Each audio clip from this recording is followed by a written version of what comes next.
So the reason how I got this idea is just kind of like a weird icebreaker that I sometimes randomly do on people, especially when there's people around a fire pit, right? Just like, hey, I have an idea. Let's all tell a ghost story. And it always surprises me that everybody has at least one scary story that happened to them. Doesn't necessarily have to be supernatural, right? But it always surprises me. Okay, so this is a story. It really happened, by the way. This is a real story. Has been 1% embellishment. Some of the names, one name has been slightly changed, just in case. I don't want to offend him, although I don't think he'd ever see this story. But this did actually happen to me, just so you know, right? Okay, here's my official beginning of the story. All right. Excuse me. Don't forget I'm an improviser, so I'm not used to reading off scripts. But anyways. Okay, here goes. I'm not going to give it a title. Okay. Travel with me back in time to an ancient era, the late 1990s. The setting, San Francisco, California. Two young men, my friend Steve and I, driving through Golden Gate Park, a giant oasis of nature in the middle of the city, much like Central Park in New York. Two young men looking for fun, but finding terror. Just two young men, bored, driving down the dark, windy roads of the park at night. Suddenly, up ahead on the road, on the passenger side, an apparition. Some kind of fisherman or Maine lobster catcher dude, dressed head to toe in a bright yellow rain slicker with matching hat. Just standing there like a statue staring off into nothingness. We drive past and then, did you see that? I don't know. Did you see that? I don't know. I'm asking you if you saw that. Neither one of us quite believing what our eyes had just seen. It was decided then to circle back to prove that it wasn't just some sort of hallucination. Second time around, once again, the same figure, but this time, a faint glimmer of recognition in the face of the fisherman / lobster catcher guy. My friend begins to panic. Take me home, he begs. But I convince him to drive back for one last look, telling him that it might be our only chance to solve the mystery of the ghost of Golden Gate Park. Was he an escaped lunatic from the local insane asylum, or perhaps the ghostly captain of a ship that long ago had crashed into the rocks of foggy San Francisco Bay and cursed to wander the park, seeking solace, hoping, wishing that two young men, much like us, would take pity upon him? Finally, the third and last pass. The spectral vision before us once again. I slow down for a closer look, my friend whimpering in fear. The fisherman locks eyes with us and begins moving towards the car. My friend begins to scream, go, go, drive the car, drive it, go away. Alas, I was a coward as well. I sped away from the ghostly mariner with profound regret, knowing that the mystery of the ghost of Golden Gate Park would never be solved, at least not by us. The end. See, it's very short. Yay! It's real. It actually happened. It's true. It's true. It was actually really scary because we were like, is it real or did we imagine it or what the hell? Like you don't expect in the middle of a giant park what nobody's wandering around a park. Or no one would wander around that park in the middle of the night. And like, why would you be wandering around the park in a rain slicker just standing there? I guess we'll never know. It's a mystery. Did he have the hat? Like, what was that done? Did he have a matching hat? He did. He was like, like head to toe, like he was right off a fishing ship, right? So he kind of looked like the Gordon's. He did. The Gordon's fish stick man. Yeah, he was just hanging out in his big rain slicker. He didn't have any other fishing apparatus, like no nets or hooks or anything. Well, that's good. Yeah, because he could have like slung the net around the wheel of the car, and it's possible. I mean, Golden Gate Park is in the middle. Well, it's inland in San Francisco, so it's pretty far from the water. If it had been close to the bay, I would have just thought it was some guy trying to get money from tourists, But not that far. Not that far inland with no tourists around. Not like there's any landfish in the park. No. There is some wildlife in Golden Gate Park, but nothing. Just two young men.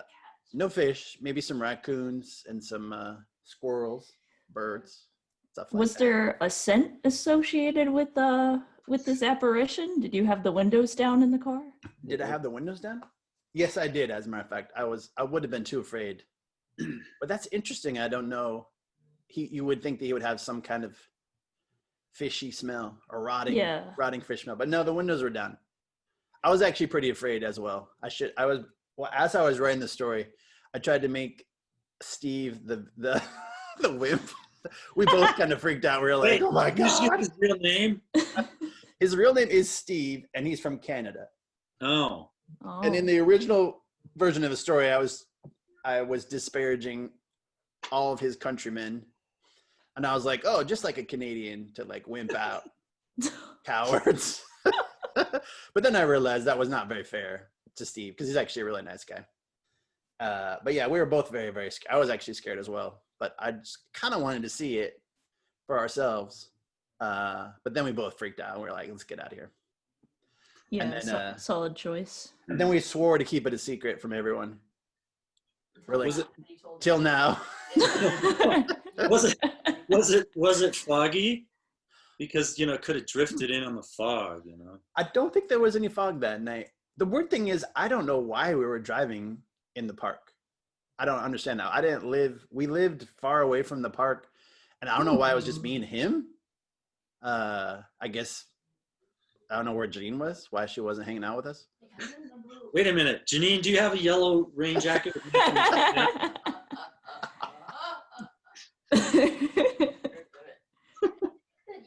Going to the Asian Art Museum or something? No, it was at night, so I don't know why we were driving around. That's so weird. I think maybe you were lost. Perhaps you were lost. Trying to I think we were lost. That sounds right. What was that, Doug? Nothing. Say it.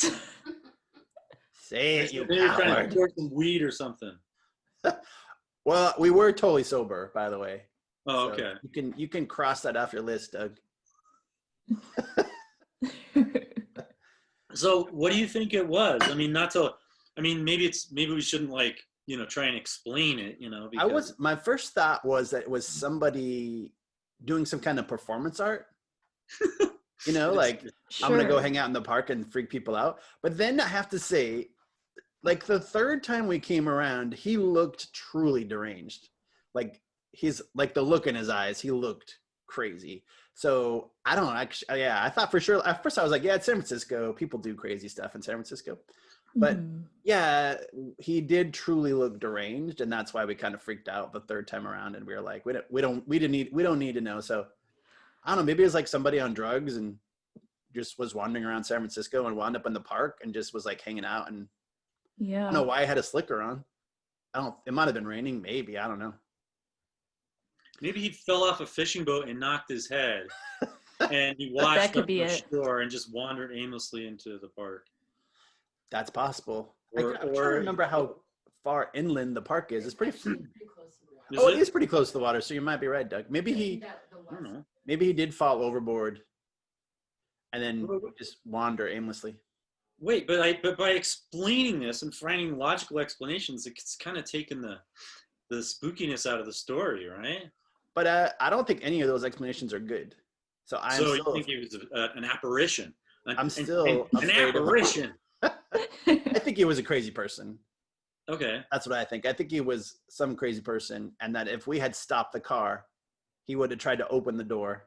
But see, Steve was on the drive. I don't know who was on the passenger side, but that was our big fear, is that he would open the door. He was going to get in the car. He was going to get in the car. And then we were like, well, what happened next? Like, I don't know. But yeah, no, I don't find that any of those things explain it, Doug. That's what makes it scary, is I really don't know. And obviously I don't think he was a ghost, but I just like, why would you be hanging out in the park? Why would you be dressed like a fisherman? Why would you look like you were going to kill us? Why would you come towards the car, right? Yeah. And what if we did pick him up? We probably would have been killed. That's my feeling. Wow. We would have been killed and gutted, and our bodies hung upside down in what's the Fisherman's Wharf. Oh. Well, I was actually a little bit weird. We were both kind of afraid that he might be like a violent person. You shouldn't pick up hitchhikers in the middle of, you shouldn't pick up hitchhikers in the middle of a park at night. Oh, well, there goes my story. It's dangerous. Wait a minute. Let this be a lesson for both of you. I was the hitchhiker. That hitchhiker was Dugg Spalding. Okay, Dugg, that's why now you have to tell your story. All right, so this isn't about hitchhiking. That's the other one. This one took place at my house. Well, just outside my house. I don't have a title for mine either. Maybe we could think of a title. Of one. All right, we'll think of one. So it was in March, and it had just snowed, I don't know, a couple inches. And so I was taking my cat out for a walk, and we step out the door, and I hear this just multiple dogs barking really loudly, and then this woman screaming, and the cat's like, ah! And he runs back inside the house. And so I keep hearing the screaming and barking. I'm like, oh my God, someone is getting eaten by a dog or dogs. And so I go running up the street to where I hear it. And it's a big, picket fence, so you can't see anything behind it. And so I get to the corner and I pull myself up on the fence to look and see what's happening. And there she is, the one-eyed woman of Silver Springs. I thought she was just a legend, but here she is. And there's blood all over the snow. And 2 of her pit bull dogs are latched onto the neck of another pit bull dog. And they're just like, and they're all like moving around and blood's flying all over the snow. And she looks up at me perched on the fence and she says, "They're killing him." And that was the moment where I had to make a decision. Am I going to end up on the nightly news? Like tragic news from Pine, Colorado this evening. Well-meaning neighbor gets mauled to death by pit bulls. So I sat just for a moment on the edge of the fence, and she looked up again and said, "They're killing him," with her one good eye. And so then I made the decision, and I vaulted over and into the yard, and I run up there, and I had no idea what to do. And she was right. They were killing him. The pit bull that was latched onto his eyes were rolling back in his head, and his tongue was blue, and he was clearly going to die soon. And she had a little plastic push broom, and I said, "What do I do?" And she looked at me with her one good eye and said, I'll go get something. So she runs back inside, and meanwhile the dogs are just running around and trying to kill this one.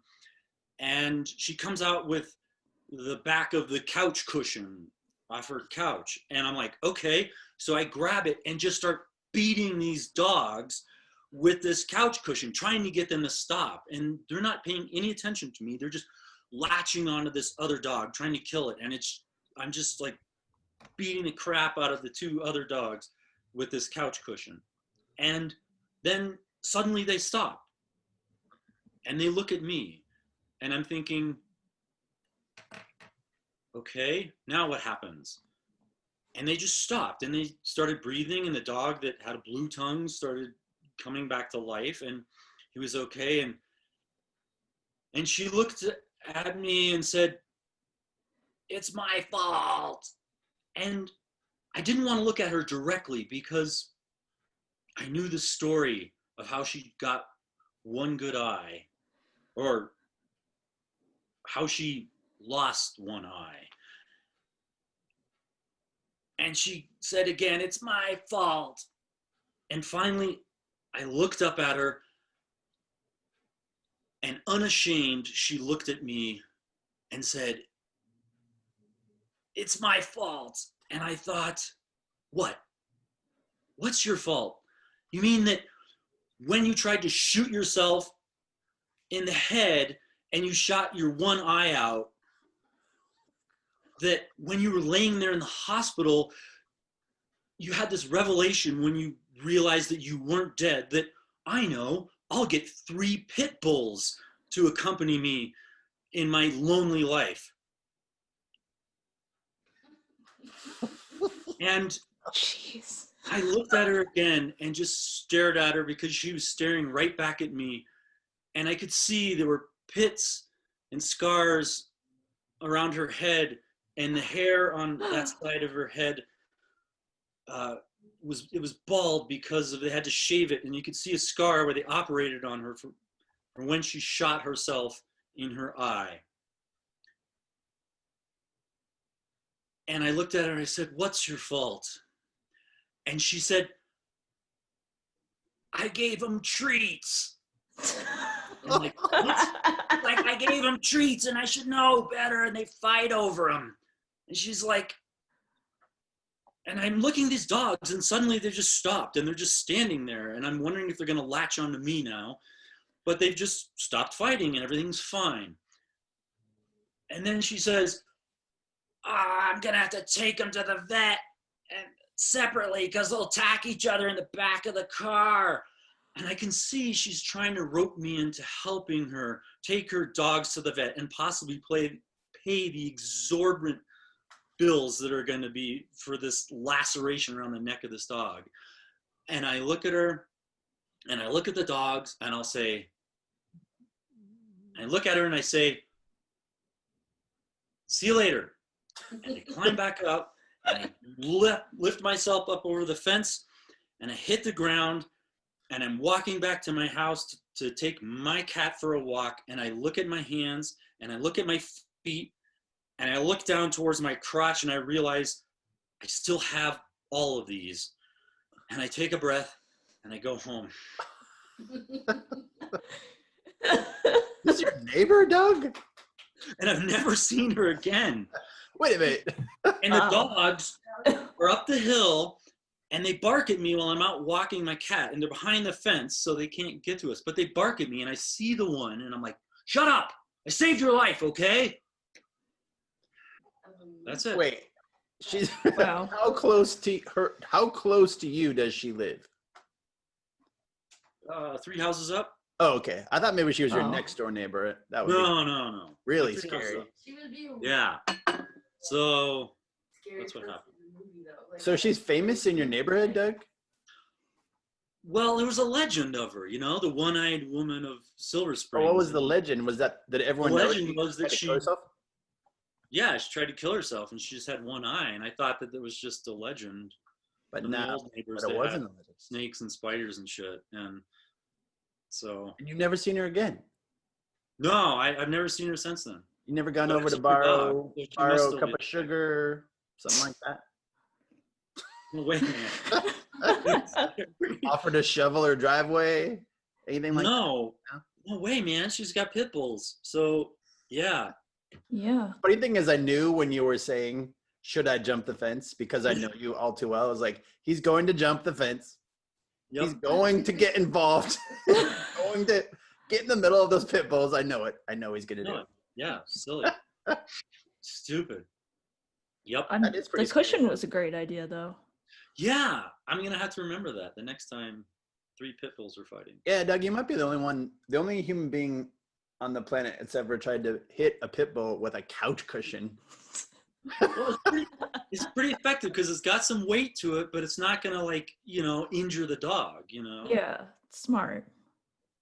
Like, it also seems like you might be the one then to spray it with the, spray the pit bull with Spray your. with the spray bottle? spritz. Oh, Get each other. turn a hose on them, I guess. Is a good way to do it. A hose man. It's like Hose them down. Hose is frozen.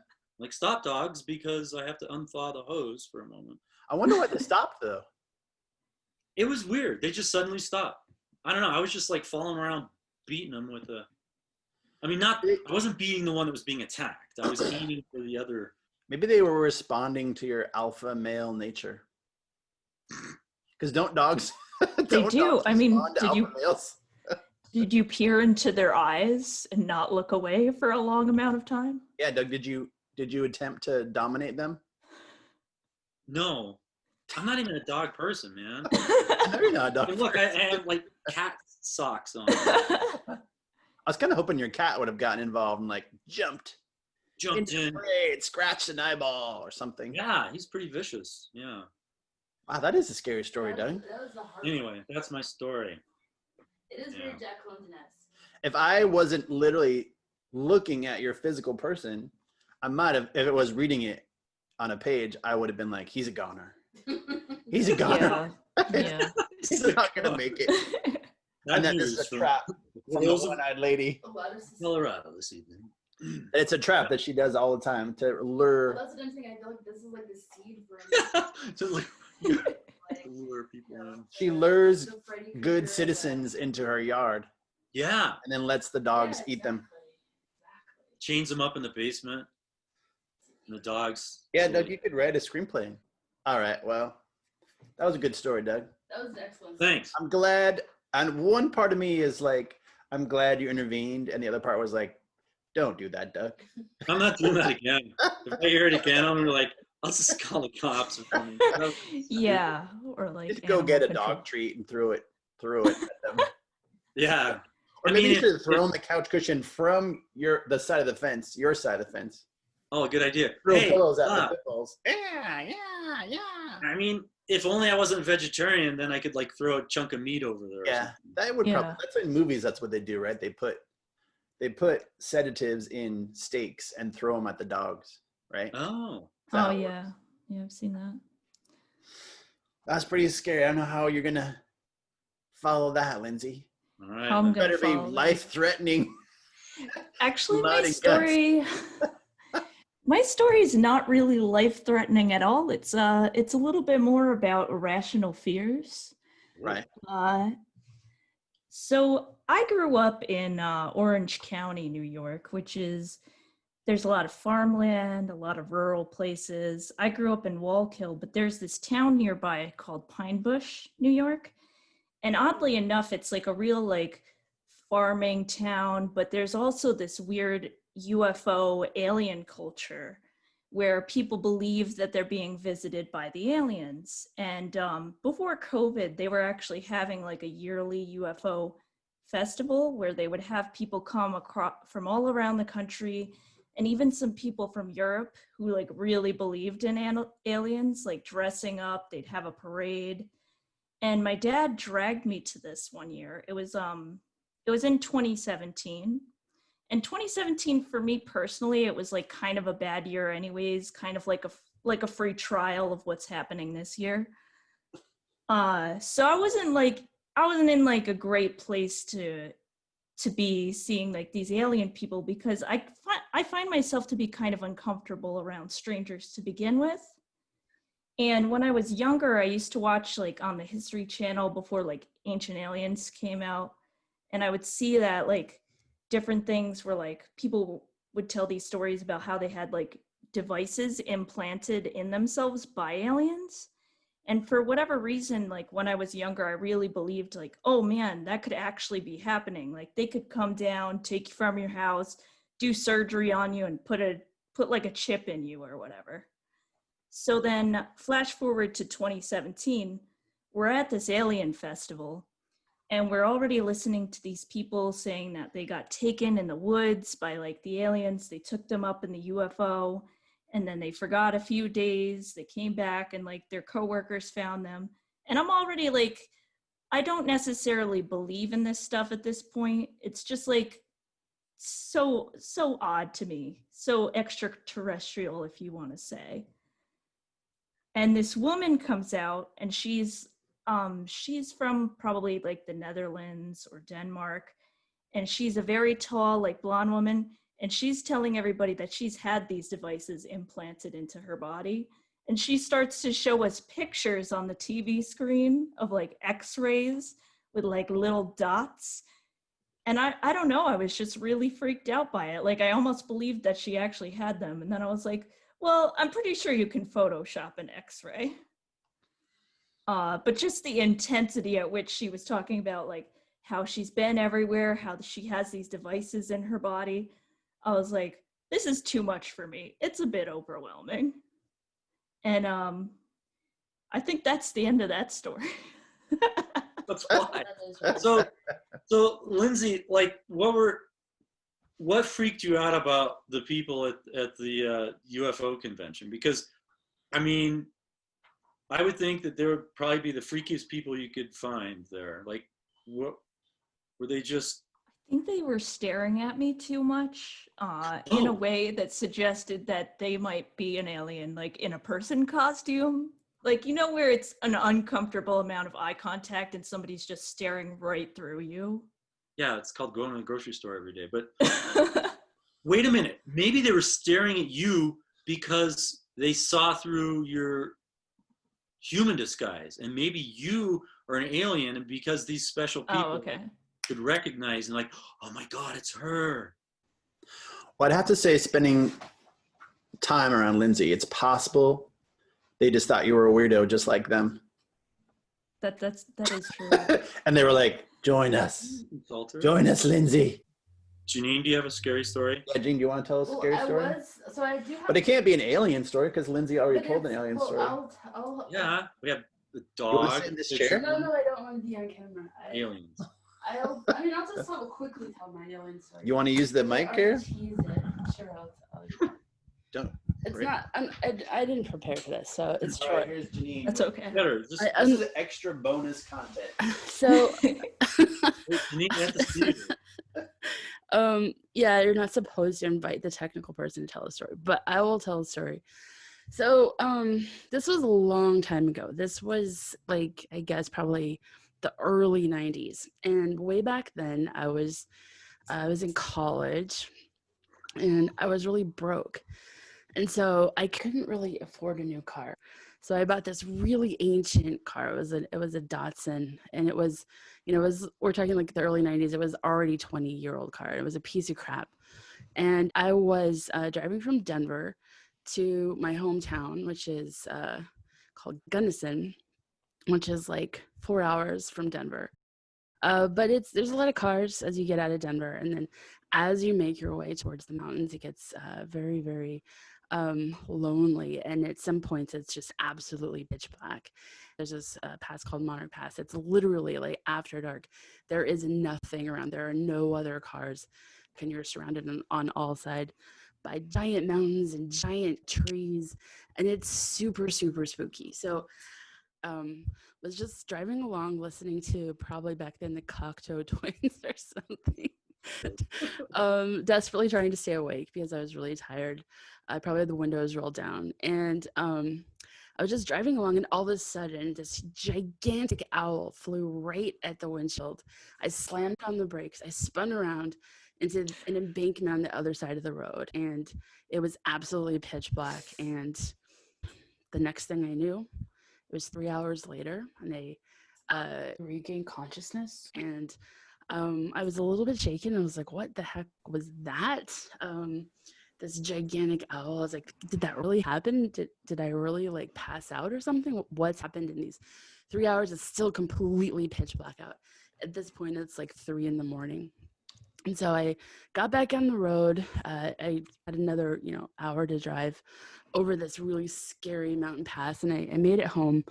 And I kind of just put the story aside and didn't think about it for many years until I read this book called Communion by this guy, Whitley Strieber, who is a really famous, well, amongst the UFO community, a really famous ufologist. And he wrote this book called Communion about all of his experiences having been abducted by aliens. And and he said one of the things that aliens do to mask their abductions is they actually implant memories of animal encounters. So it's like they can't erase the memory of the alien abduction. So they swap it out with the memory, like a really vivid memory of an encounter with an animal. So my hypothesis is that I was actually abducted by aliens on that lonesome road. And that's why I saw the great owl flying at my windshield. And that's why I had a 3-hour time lapse in which I lost consciousness. So that's my story. Wow. So, yeah, that's my fear. By owls? No, that experience. Oh my goodness.